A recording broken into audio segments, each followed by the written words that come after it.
মিলিয়নিয়ারদের প্রায় ৪৬% মানুষ তাদের সম্পদ গড়েছেন নিজের ব্যবসার মাধ্যমে। কিন্তু আশ্চর্যের বিষয় হল, এই ব্যবসাগুলোর বেশিরভাগই কোনো টেক স্টার্টআপ নয়, না আছে ঝলমলে ব্র্যান্ডের চাকচিক্য। এগুলো আসলে খুবই সাধারণ, একঘেয়ে ধরনের সার্ভিস ব্যবসা, যেগুলো নিঃশব্দে মাসের পর মাস ক্যাশ ফ্লো বাড়াতে থাকে। আর এদিকে বেশিরভাগ মানুষ দৌড়াতে থাকে নতুন কোনো বড় সুযোগের পেছনে, তারপর অবাক হয়ে ভাবে তার ইনকাম কেন এক জায়গায় আটকে আছে। একটি বিশ্লেষণে দেখা গেছে, সবচেয়ে বেশি সাফল্যের হার রয়েছে এমন ব্যবসাগুলোর মধ্যে লন্ড্রোম্যাট, সেলফ স্টোরেজ আর ভেন্ডিং মেশিন রুট। এগুলো প্রায় ৯০% সাকসেস রেঞ্জে অবস্থান করে। অথচ ট্রেন্ডি স্টার্টআপগুলোর বেশিরভাগই প্রথম কয়েক বছরের মধ্যেই বন্ধ হয়ে যায়। এই ভিডিওর শেষে আপনি জানতে পারবেন ৬টি এমন বোরিং ব্যবসার মডেল যেগুলো নিয়মিত মিলিয়নিয়ার তৈরি করে। হ্যারি কি ফিল্টার ব্যবহার করে তার প্রথম ব্যবসাটি বেছে নিয়েছিল এবং কোন মাসে তার ব্যবসার ক্যাশ ফ্লো তার ৯টা চাকরির আয়কে ছাড়িয়ে গিয়েছিল। আর সবচেয়ে গুরুত্বপূর্ণ বিষয়, আপনি বুঝতে পারবেন এখানে বোরিং শব্দটা কোনো অপমান নয়, বরং এটাই আসল শক্তি। হ্যারি ধনী পরিবারে জন্মায়নি। ৩২ বছর বয়সে সে একটি লজিস্টিক্স কোম্পানিতে অপারেশনস কোঅর্ডিনেটর হিসেবে কাজ করত। ট্যাক্স কাটার পর তার মাসিক আয় ছিল মাত্র $৩,৪১৯। তার মোট সম্পদ বলতে ছিল একটা পুরোপুরি পরিশোধ করা ছোট গাড়ি আর ব্যাংক অ্যাকাউন্টে মাত্র $৮৬৩। এর আগে সে এক্সাইটিং বা ঝুঁকিপূর্ণ পদগুলোও চেষ্টা করেছিল। একটি ড্রপ শিপিং স্টোর, যেটা কখনোই $৯৭ বেশি প্রফিট করতে পারেনি। ২. ক্রিপ্টোকারেন্সির পেছনে দৌড়, যেখানে $১৫০০ কমে দাঁড়ায় মাত্র $৪১২। ৩. একটি ব্যর্থ পোশাক ব্র্যান্ড, যার ফলাফল তার বাসার করিডোরে পড়ে থাকা বিক্রি না হওয়া হুডির ৩টা বাক্স। তার প্রতিটা চেষ্টা একই ছকে চলছিল। শুরুতে বিশাল হাইপ, জটিল ফানেল, অনিশ্চিত টাইমলাইন, আর মাসের পর মাস তার অ্যাকাউন্টে নিয়মিত ও নিশ্চিত কোনো টাকা ঢুকত না। এক রাতে দেরিতে বাসে করে বাড়ি ফেরার সময় হ্যারি মোবাইল স্ক্রল করতে করতে হঠাৎ করে টমাস স্ট্যানলি এবং উইলিয়াম ড্যাঙ্কোর লেখা দ্য মিলিয়নিয়ার নেক্সট ডোর বইটির একটি সারাংশে চোখ রাখে। যে অংশটা তাকে সবচেয়ে নাড়া দেয় সেটা ছিল খুবই সোজা কথা। আসল মিলিয়নিয়ারদের বেশিরভাগই ইনফ্লুয়েন্সার নয়, তারা নিজেরাই নিজেদের বস। তারা এমন সব ব্যবসা চালায় যেগুলো লেখকরা সরাসরি বলেছেন নীরস সাধারণ ব্যবসা, যেমন রিপেয়ার কোম্পানি, ছোট কারখানা কিংবা এমন লোকাল সার্ভিস যেগুলো মানুষ বারবার ব্যবহার করে। এই ধারণাটা প্রথমে হ্যারির কাছে প্রায় অপমানজনকই লাগছিল, কারণ সে এতদিন খুঁজছিল বুদ্ধিদীপ্ত অ্যাঙ্গেল, স্মার্ট ব্র্যান্ডিং, ইউনিক নিশ। আর এখানে একটা বই বলছে, প্রয়োজনীয় কোনো সার্ভিসের বোরিং মালিক হয়ে যাও, বাকিটা সময় সময়কে করতে দাও। হ্যারি এটাকে শুধু কোনো উক্তি হিসেবে না নিয়ে বরং নিজের জীবনের উপর চালানো একটা এক্সপেরিমেন্ট হিসেবে নেওয়ার সিদ্ধান্ত নেয়। পরবর্তী ১২ মাসে হ্যারি যেন একেবারে গর্তে ঢুকে যায়। সে উদ্যোক্তা কমিউনিটির নানা আলোচনা পড়তে থাকে, বিক্রির জন্য থাকা ছোট লোকাল ব্যবসার লিস্টিং দেখতে থাকে, আর একটা জিনিস খেয়াল করে, মিলিয়নিয়ারদের গল্পে বারবার একই ধরনের ব্যবসাই ঘুরে ফিরে আসে। একদম গ্ল্যামার নেই, জটিল কিছু না, শুধু অবিরাম চলতে থাকা ব্যবসা। বিশেষ করে ৬ ধরনের ব্যবসা সে বারবার দেখতে পায়। এখান থেকেই আসলে তার যাত্রা শুরু হয়, আর হতে পারে আপনার যাত্রাটাও এখান থেকেই শুরু হবে।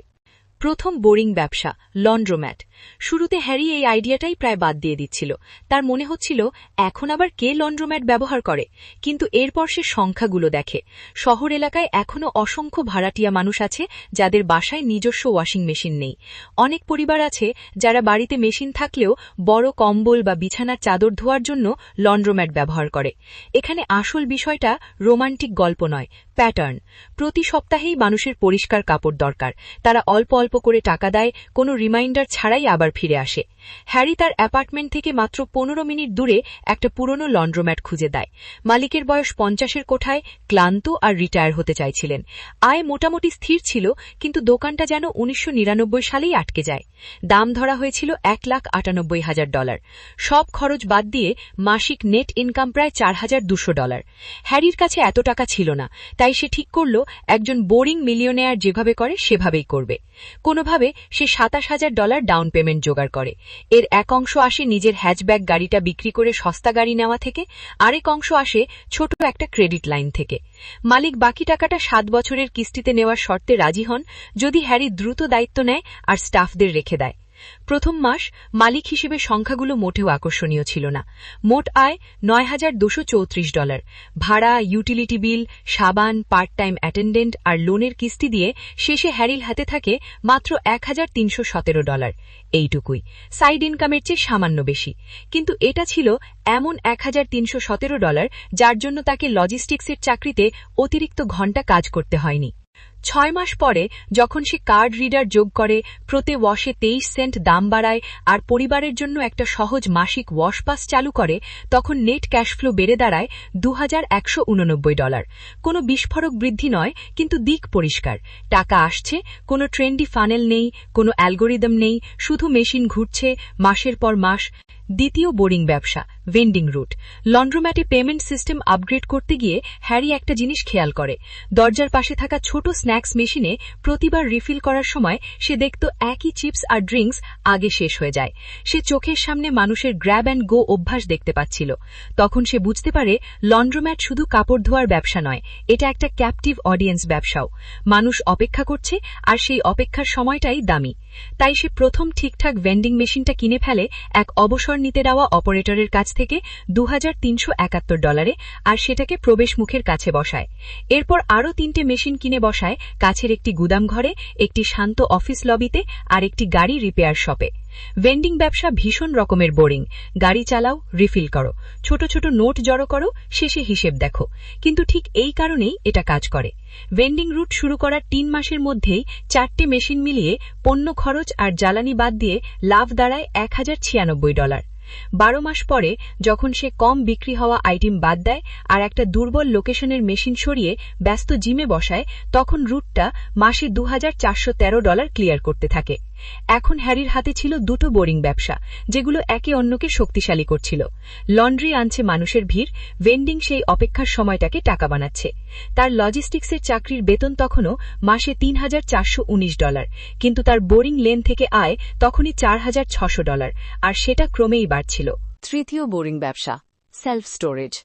শুরুর দিকে এই ব্যবসাটাই হ্যারিকে সবচেয়ে বেশি ভয় পাইয়ে দিয়েছিল, কারণ এখানে সংখ্যাগুলো তুলনামূলকভাবে বড়। কিন্তু বিনিয়োগকারীদের লেখা রিপোর্টগুলো পড়তে পড়তে সে বারবার একই বিষয় দেখতে পায়। স্টোরেজ ব্যবসা দাঁড়িয়ে আছে একটা শক্তিশালী মনস্তাত্ত্বিক অভ্যাসের ওপর। মানুষ নিজের জিনিসপত্র ছাড়তে চায় না। একবার যখন কেউ বাক্স, আসবাবপত্র বা পণ্য স্টোরেজ ইউনিটে রেখে দেয়, তখন তারা মাসের পর মাস, কখনো কখনো বছরের পর বছর ভাড়া দিয়ে যেতে থাকে। নিজের মনেই তারা বলে, আগামী মাসেই তুলে নেব, কিন্তু বাস্তবে সেই আগামী মাস খুব কম ক্ষেত্রেই আসে। হ্যারি সরাসরি বড় কোনো স্টোরেজ ফ্যাসিলিটি কিনে ফেলেনি, সে বরং পার্টনারশিপের পথ বেছে নেয়। তার পরিচয় হয় এক ছোট কন্ট্রাক্টরের সঙ্গে, যার ইন্ডাস্ট্রিয়াল পার্কের পেছনে একটা জমি ছিল। কন্ট্রাক্টর স্টোরেজ বানাতে চাইছিল, কিন্তু অপারেশন চালাতে একদম আগ্রহী ছিল না। আর হ্যারির ঠিক উল্টো, অপারেশনই ছিল তার শক্তি। তাছাড়া লন্ড্রোম্যাট আর ভেন্ডিং রুট থেকে তার নিয়মিত ক্যাশফ্লো আসছিল। দুজন মিলে একটা সহজ চুক্তি করে। হ্যারি নির্মাণ খরচের 31% ফান্ড করবে এবং প্রতিদিনের সব অপারেশন, সফটওয়্যার, টেনেন্ট স্ক্রিনিং নিজে সামলাবে। কন্ট্রাক্টর দেবে জমি আর কনস্ট্রাকশনের অভিজ্ঞতা। প্রথম বছরে এই মিনি স্টোরেজে মোট 24টি ইউনিট তৈরি হয়। নবম মাসে দেখা যায় এর মধ্যে 18টি ইউনিট ভরে গেছে। প্রতিটি ইউনিটের গড় ভাড়া মাসে $137। ঋণের কিস্তি আর যৌথ খরচে বড় অংশ কেটে যাচ্ছিল ঠিকই, কিন্তু সব স্থির হবার পর হ্যারির ভাগে আসতে থাকে মাসে প্রায় $1,594। এটা যখন লন্ড্রোম্যাট আর ভেন্ডিং রুটের আয়ের সঙ্গে যোগ হয়, তখন হ্যারির এই বোরিং সাম্রাজ্য মাসে $6,000 বেশি আয় করতে শুরু করে, সব খরচ বাদ দিয়েও। আর এই প্রথমবার সে তার চাকরির বেতনকে পুরোপুরি পেছনে ফেলে দেয়। এই জায়গায় এসে হ্যারির মাথায় একটা বিষয় পরিষ্কার হয়ে যায়। সে বুঝতে পারে আসলে কোন ব্যবসা সেটা এতটা গুরুত্বপূর্ণ নয়। গুরুত্বপূর্ণ হল এই 3টে ব্যবসার পেছনে থাকা একই প্যাটার্ন। ছোট ছোট কিন্তু নিয়মিত পেমেন্ট, এমন সার্ভিস যেগুলো মানুষ সত্যিই প্রয়োজন মনে করে। এই প্যাটার্নে যাওয়ার আগে আর সেই অংশে পৌঁছানোর আগে যেখান থেকে হ্যারির জীবন সাইড ইনকাম থেকে মিলিয়নেয়ার হওয়ার পথে মোড় নেয়, চলুন বাস্তব জীবনের মিলিয়নেয়ারদের গল্পে বারবার ফিরে আসা বাকি 6টি বোরিং ব্যবসা টাইপ শেষ করি। চতুর্থ বোরিং ব্যবসা, কার ওয়াশ। হাইওয়ের ধারে দেখা বিশাল ব্র্যান্ডেড টানেল কার ওয়াশ নয়, কথা হচ্ছে সাধারণ লোকাল কার ওয়াশের। কার ওয়াশ হল একদম ক্লাসিক নিরস লিভারেজ ব্যবসা। একবার আপনি যন্ত্রপাতিতে বিনিয়োগ করলেন, পানি, সাবান, ব্রাশ, ভ্যাকিউম, এরপর কাজটা করে ভলিউম। হ্যারি যে আপফ্লিপ টাইপ কেস স্টাডিগুলো দেখেছিল, সেখানে একটা বিষয় পরিষ্কার ছিল, একটা সাধারণ কারওয়াশও অল্প স্টাফ দিয়ে লক্ষ লক্ষ ডলারের রেভিনিউ আনতে পারে, আর অনেক সময় কারওয়াশের নিজে থাকা জমিটাই আসল সম্পদ হয়ে দাঁড়ায়। হ্যারি তখনও নিজে কোনো কারওয়াশের মালিক ছিল না, কিন্তু সে বিক্রির জন্য থাকা লিস্টিংগুলো বিশ্লেষণ করছিল।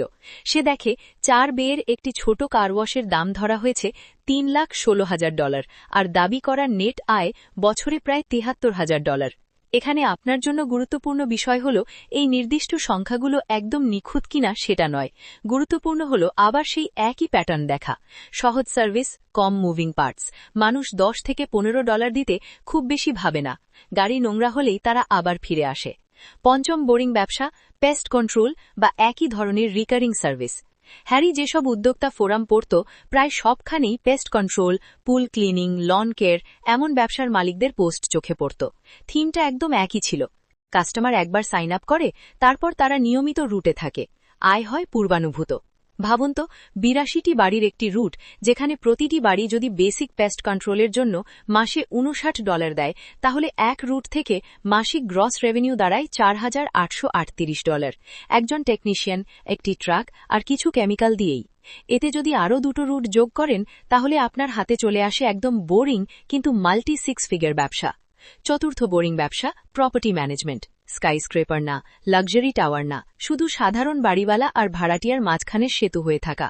ভাড়া সংগ্রহ, মেরামতের ব্যবস্থা করা, মুভ ইন আর মুভ আউট সামলানো।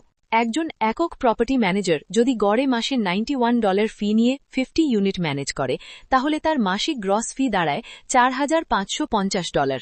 এটাকে যদি একটা ছোট টিম নিয়ে 150 ইউনিটে নিয়ে যান, তাহলে খুব দ্রুতই আপনি এমন আয়ের জোনে চলে যাবেন যেখানে বেশিরভাগ বাড়িওয়ালাই এই ঝামেলার কাজগুলো অন্যকে দিয়ে করাতে রাজি থাকে। হ্যারি একসাথে 6টা ব্যবসা বানায়নি, সে ফোকাস করেছিল মাত্র 3টায়, লন্ড্রোব্যাট, ভেন্ডিং আর সেলফ স্টোরেজ। কিন্তু এই 6টা ক্যাটেগরি তাকে আসল শিক্ষাটা শেখায়।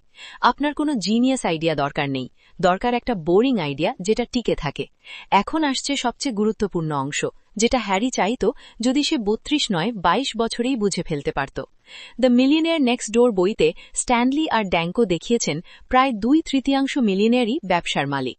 তাদের অনেকেই এমন কোম্পানি চালায় যেগুলোকে বেশিরভাগ মানুষই বোরিং বা একঘেয়ে বলেই মনে করে। পরে যখন হ্যারি মডার্ন মিলিয়নেয়ার সার্ভে আর অনলাইন কমিউনিটিগুলো ঘাঁটতে থাকে, তখন সে বারবার একই সাপোর্টিং প্যাটার্ন দেখতে পায়। যারা নিঃশব্দে বিশাল সম্পদ গড়ে তুলেছে, তাদের অনেকেই pest control, car wash, storage, vending, laundry আর প্রপার্টি সার্ভিসের মতো ব্যবসায় যুক্ত। হ্যারি বুঝতে পারে, জেনে হোক বা না জেনেও তারা সবাই একই 3টে মূল ফিল্টার ব্যবহার করেছে। 1. কাস্টমার মাসে অন্তত একবার আপনাকে টাকা দেয়, আলাদা করে তাড়া না করেও। Laundry, storage, pest control, property management, এমনকি সঠিক লোকেশনের ভেন্ডিংও এই পরীক্ষায় পাশ করে। এগুলো মানুষের দৈনন্দিন অভ্যাসের সঙ্গে যুক্ত। কাপড় নোংরা হয়, বাড়িতে পোকা আসে, ভাড়াটিয়া থাকে। 2. কাস্টমারের সিদ্ধান্তে কোনো নাটক নেই। $12 কার ওয়াশ বা ভেন্ডিং মেশিন থেকে $1.79 পানীয় কেনার জন্য কেউ পারিবারিক মিটিং ডাকে না। দামটা এতটাই ছোট যে আবেগের রাডারের নিচ দিয়ে চলে যায়, ফলে আপনার আয় থাকে অনেক বেশি স্থির। 3. সময়ের সঙ্গে সঙ্গে আপনি ক্যাশ ফ্লোয়ের নিচে থাকা অ্যাসেটটা নিজেই মালিকানা বা নিয়ন্ত্রণে আনতে পারেন। ওয়াশার ড্রায়ার, স্টোরেজ ইউনিট আর জমি, কার ওয়াশ বে, ভেন্ডিং মেশিন আর রুট, সবকিছুই আপনার নিয়ন্ত্রণে আসে। এই জায়গাটাই হ্যারির পুরো ফলাফল উল্টে দেয়। সে আর কখনো প্রশ্ন করেনি কোন ব্যবসাটা ভাইরাল হতে পারে, বরং সে প্রশ্ন করতে শুরু করে, আমার শহরে এমন কোন বোরিং ব্যবসা আছে যেটাই 3টে ফিল্টারই পাশ করে, আর যার মালিক বেরিয়ে যেতে চাইছে। এরপর সংখ্যাগুলো নিজেই কথা বলতে শুরু করে। 32 বছর বয়সে হ্যারির নেটওয়ার্থ ছিল বড়জোর $5,000, কিন্তু 38 বছরে 6 বছর ধরে টার্গেট করা, পরিকল্পিত আর একঘেয়ে সিদ্ধান্ত নেওয়ার পর ছবিটা পুরো বদলে যায়। সে তখনও একই ধরনের জিন্স পরে, এখনও ব্যবহারিক একটা গাড়িই চালায়, কিন্তু লন্ড্রোম্যাটের লোন প্রায় শোধ হয়ে এসেছে, আর নতুন ভ্যালুয়েশনে সেই ব্যবসার মূল্য দাঁড়ায় প্রায় $3,41,000। স্টোরেজ ফ্যাসিলিটিতে রিং বাদ দিয়ে তার অংশের মূল্য ছিল প্রায় $2,07,000। ভেন্ডিং রুটটা আয়ের ওপর ভিত্তি করে সাধারণ মাল্টিপলে বিক্রি করলে আনুমানিক $89,000 পাওয়া সম্ভব ছিল। এর সঙ্গে সে যে লাভ ধরে রেখেছিল, যার বেশিরভাগই সে ইন্ডেক্স ফান্ড আর একটা সাধারণ বাড়িতে বিনিয়োগ করেছিল, সব মিলিয়ে 38 বছর বয়সে তার নেটওয়ার্থ $10 লাখ ছাড়িয়ে যায়। কোনো এক বছরই বিস্ফোরক মনে হয়নি, কোনো ভাইরাল মুহূর্ত ছিল না, শুধু ধীরে ধীরে ধারাবাহিকভাবে বেড়ে ওঠা। এমন সব অ্যাসেট থেকে যেগুলো মানুষ রাস্তা দিয়ে যেতে যেতে প্রায় খেয়ালই করে না। তাহলে এর মানে আপনার জন্য কি? প্রথমত, আপনাকে একেবারে শুরুতেই মালিক হতে হবে এমন নয়। আপনি ধীরে ধীরে এই জগতে ঢুকতে পারেন। সপ্তাহে একদিন নীরব একটা বিকেল সময় নিয়ে আপনার এলাকায় বিক্রির জন্য থাকা বাস্তব বোরিং ব্যবসা খুঁজুন। অনলাইন ড্রপশিপিং স্টোর নয়, বরং এমন ফিজিক্যাল বা সার্ভিস ব্যবসা যেগুলোর বহু বছরের ইতিহাস আছে। লন্ড্রোম্যাট, ভেন্ডিং রুট, ছোট storage lot, pest control route, car wash বা প্রপার্টি ম্যানেজমেন্ট ফার্ম দেখুন। প্রতিটা লিস্টিংকে হ্যারির 3টে প্রশ্নে যাচাই করুন। কাস্টমার কি অন্তত মাসে একবার টাকা দেয়? প্রতিটা সিদ্ধান্ত কি কম ড্রামাপূর্ণ? ভবিষ্যতে কি মূল অ্যাসেটটা আপনি মালিকানা বা নিয়ন্ত্রণে আনতে পারবেন? দ্বিতীয়ত, ছোট ক্যাশ ফ্লোকে অবহেলা করা বন্ধ করুন। লন্ড্রোম্যাট থেকে মাসে $1317 হ্যারির জীবন এক রাতে বদলে দেয়নি, কিন্তু তার দিক বদলে দিয়েছিল। এটা প্রমাণ করেছিল চাকরিতে আরও ঘণ্টা কাজ না করেও টাকা আয় করা সম্ভব। তারপর সে একটার উপর একটা যোগ করেছে। ভেন্ডিং থেকে $2413, স্টোরেজ থেকে $1594। এইভাবেই বোরিং জিনিসগুলো স্তূপ করলে সংখ্যাগুলো আকর্ষণীয় হয়ে ওঠে। তৃতীয়ত, মেনে নিন যে বোরিং শুধু ব্যবসার জন্য ফিল্টার নয়, আপনার জন্য। আপনি কি পুনরাবৃত্তি সহ্য করতে পারবেন? সপ্তাহের পর সপ্তাহ নিজের মেশিন, নিজের ইউনিট, নিজের ট্রাকের পাশ দিয়ে হেঁটে যেতে পারবেন? ছোট ছোট জিনিস ঠিক করা, সাধারণ ড্যাশবোর্ড দেখা, কিন্তু নতুন ঝকঝকে সুযোগের পেছনে না দৌড়ানো, এই সিস্টেম রাখতে পারবেন? যদি পারেন, তাহলে আপনি ইতিমধ্যেই বেশিরভাগ মানুষের চেয়ে এগিয়ে। আজ রাতেই যা করতে পারেন: 1 নম্বর, আপনার শহরের সঙ্গে মানানসই 6টা বোরিং ক্যাটেগরির মধ্যে থেকে একটাকে বেছে নিন। শুধু একটাকেই। ভাড়াটিয়া ঘন এলাকায় থাকলে লন্ড্রোম্যাট বা ছোট স্টোরেজ, ছড়ানো সাবার্ব হলে পেস্ট কন্ট্রোল বা লন কেয়ার, যাতায়াত বেশি এমন এলাকায় হলে ভেন্ডিং বা কার ওয়াশ। 2 নম্বর, 3টে বাস্তব পদক্ষেপ লিখে রাখুন। যেমন 30 মিনিটের মধ্যে 5টা লন্ড্রোম্যাট খুঁজে দেখবেন কোনগুলো অবহেলিত লাগছে, নোট করবেন। অথবা বিক্রির জন্য থাকা ভেন্ডিং রুট খুঁজে দাম লিখে রাখবেন। অথবা কালই একজন প্রপার্টি ম্যানেজারকে ফোন করে জিজ্ঞেস করবেন তারা কোন কাজগুলো সবচেয়ে অপছন্দ করে। এইগুলো খুব ছোট পদক্ষেপ, কিন্তু ঠিক এই ছোট বোরিং পদক্ষেপগুলোই হ্যারির পথ শুরু করেছিল। 6 বছর পর মানুষ তাকে লাকি বলে। তারা সংখ্যা দেখে, ব্যবসা দেখে, কিন্তু তারা দেখে না কিভাবে সে নতুন হাইপের পেছনে না ছুটে রাতের পর রাত লন্ড্রি মেশিন আর টেনেন্ট সফটওয়্যার নিয়ে পড়াশোনা করেছে। আপনাকে হুবহু লন্ড্রোম্যাট, ভেন্ডিং আর স্টোরেজের মিশ্রণ কপি করতে হবে না। শুধু একটা জিনিস কপি করুন: নীতিটা। বোরিং জিনিসের মালিক হন। ট্রেন্ড নয়, প্রয়োজন সলভ করুন। কম ড্রামাপূর্ণ মাসিক ক্যাশফ্লো স্তূপ করুন। এই কাজটা যদি আপনি সিস্টেম রাখার সঙ্গে করেন আর যথেষ্ট মাস আর বছর দেন, যদি আপনি এতক্ষণ এই ভিডিওটা মনোযোগ দিয়ে দেখে থাকেন, তাহলে একটা জিনিস নিশ্চিত: আপনি হাইপ খুঁজছেন না, আপনি খুঁজছেন দিক নির্দেশনা। আর এই দুনিয়ায় বেশিরভাগ মানুষ ব্যস্ত থাকে দ্রুত ধনী হওয়ার গল্পে, কিন্তু খুব কম মানুষই ধীরে ধীরে ধনী হওয়ার বাস্তব পথটা ধরতে পারে। মনে রাখবেন, বড় সফলতা খুব কম সময়েই চিৎকার করে আসে। বেশিরভাগ সময় সফলতা আসে নীরবে, একটা বোরিং সিদ্ধান্ত দিয়ে, একটা ছোট ক্যাশফ্লো দিয়ে, একটা কাজ বারবার ঠিকভাবে করার মাধ্যমে। আজ হয়তো আপনি লাখপতি নন, কিন্তু আপনি যদি আজ সঠিক পথে হাঁটা শুরু করেন, কয়েক বছর পর আপনি নিজেই অবাক হবেন আপনি কত দূর চলে এসেছেন। এই চ্যানেল বিজনেস প্যাসেঞ্জার ডিকে ঠিক সেই মানুষদের জন্য যারা ট্রেন্ডের পেছনে না ছুটে বাস্তব ব্যবসা, বাস্তব শিক্ষা আর বাস্তব স্বাধীনতা খুঁজছেন। যদি আপনি চান এমন বিজনেস আইডিয়া যেগুলো টিকে থাকে, এমন চিন্তা যেগুলো সময়ের সাথে শক্তিশালী হয়, আর এমন স্টোরি যেগুলো আপনাকে শুধু অনুপ্রাণিতই নয়, কাজ করতে বাধ্য করে, তাহলে এখনই চ্যানেলটি সাবস্ক্রাইব করুন। এই ভিডিওটা লাইক করুন যেন ইউটিউব বুঝতে পারে এমন কন্টেন্ট আরও মানুষের কাছে পৌঁছানো দরকার। আর কমেন্টে শুধু একটা কথা লিখুন: আই চুজ বোরিং। কারণ অনেক সময় বোরিং হওয়াটাই সবচেয়ে বুদ্ধিমানের কাজ। আমরা আবার দেখা করব পরের ভিডিওতে।